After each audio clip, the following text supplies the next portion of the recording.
Suatu ketika Imam Abu Hanifah ini jalan di sebuah jalan, tiba-tiba dia melihat ada orang mencuri buah apel. Nah, setelah orang ini mencuri, diikuti oleh Imam Abu Hanifah. Buah cuy, mungkin ngutil di pasar gitu ya, ada orang jualan di pinggir jalan, dan tiba-tiba dia mengambil satu apel tanpa setahu yang jual. Orang ini diikuti oleh Imam Abu Hanifah. Nah, terus setelah diikuti, apelnya ini terus disedekahkan pada orang tidak mampu. Mungkin kayak diilustrasikan tadi, ngambil ngutil, terus hasil dia apel ini dibawa. Mungkin ada orang ngemis, ada orang minta-minta, dikasih apel itu. Nah, disedekahkan, didekati oleh Imam Abu Hanifah. Kemudian, kenapa sampean mencuri? Saya pikir sampean mencurinya karena kelaparan, tapi ternyata kok habis mencuri langsung diberikan ke orang tidak mampu. Nah, jawabannya pencuri itu, tidak, saya tidak kelaparan, wahai orang tua. Saya itu hanya ingin cari pahala. Imam Abu Hanifah tanya, lu bagaimana caranya mencari pahala kok seperti itu? Iya, katanya orang ini. Jadi saya mencuri satu apel, terus saya sodakohkan. Bukankah kalau saya sodakoh satu, pahalanya 10? Berarti saya mencuri dosanya 1, saya sodakoh pahalanya 10. Kalau di total berarti ya 10 pahala dikurangi 1 dosa, saya masih untung 9 pahala. Nah, itu orang yang melakukan trik dalam hukum. Itulah nanti terus jawabannya Imam Abu Hanifah apa? Kamu telah mencuri dan ditetapkan atasmu dosanya. Lalu kamu bersedekah dengan barang curian tersebut. Ketahuilah, Allah tidak sudi menerima sedekah itu. Karena Allah itu maha baik dan tidak menerima kecuali yang baik.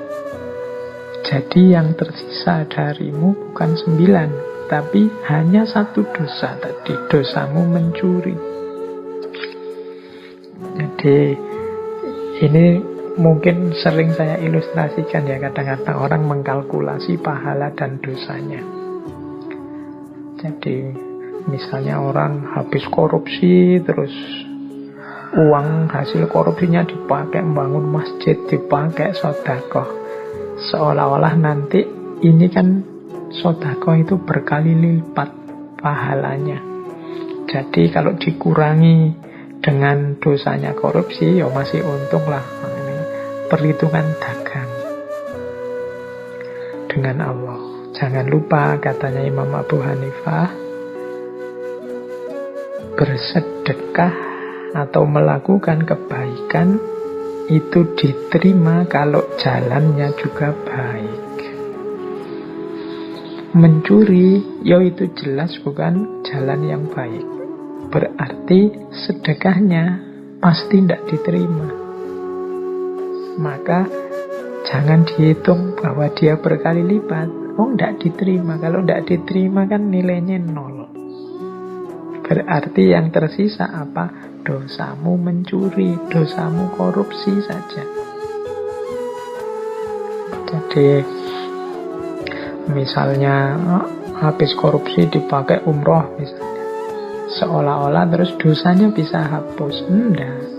Kebalikannya malah, umrohnya tidak diterima. Kenapa? Karena menggunakan jalan yang jelek, jalan yang salah.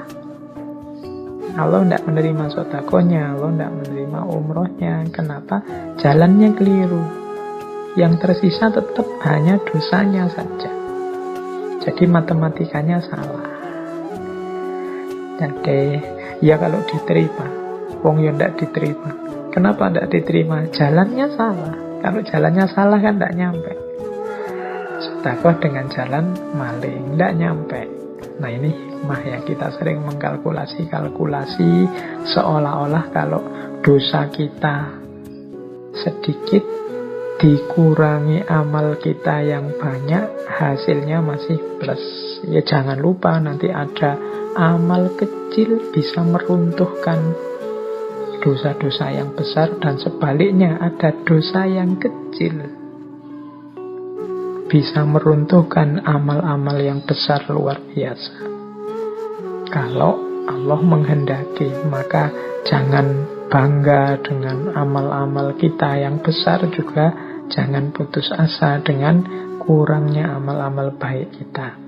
Tetap berusaha, insya Allah nanti Allah datang dengan ridhonya.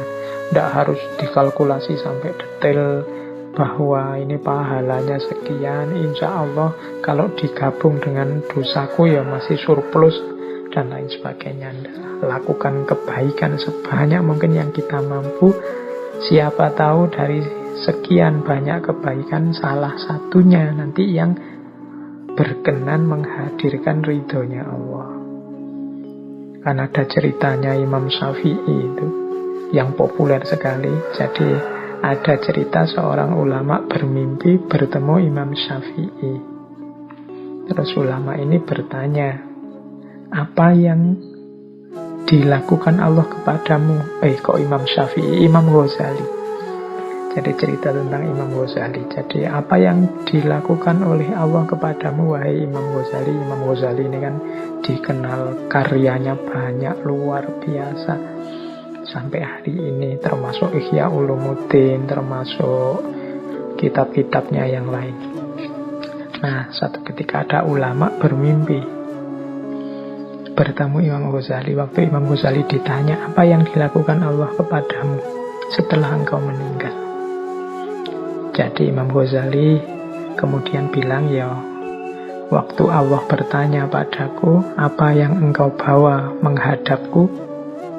Terus Imam Ghazali menunjukkan semua yang menurut beliau amal baik. Nulis kitab lah, kemudian mengajar lah, macam-macam yang jumlahnya tidak terhitung, luar biasa. Tapi katanya Imam Ghazali, dari semua itu ternyata tidak ada yang membuat Allah berkenan. Ternyata yang menyelamatkan adalah satu amal yang sangat kecil, yang ada hubungannya dengan lalat. Jadi Imam Ghazali yang sebesar itu ternyata diselamatkan oleh lalat. Lalat itu laler. Jadi ada cerita satu ketika beliau sedang nulis, tiba-tiba datang lalat. Nah, lalat ini terus menghisap tintanya, tinta yang beliau pakai untuk nulis. Dan beliau kasihan sama lalat itu, terus dibiarkan, silahkanlah hisaplah tinta itu sekenyang mungkin. Jadi lalatnya tidak diusir, ditunggu sampai puas lalat itu minum tinta tempat beliau menulis. Nah, amal yang hanya sekedar kasihan terhadap lalat inilah ternyata menurut Imam Ghazali dalam mimpi itu yang membuat Allah berkenan menurunkan ridhonya, dan sehingga Imam Ghazali selamat. Ratusan mungkin amal yang lain yang luar biasa yang sering kita ceritakan di banyak kajian ternyata masih belum menurunkan rahmat dan ridhonya Allah. Nah, logika semacam ini mungkin penting bagi kita untuk memperbanyak amal apapun, kebaikan apapun sebanyak mungkin.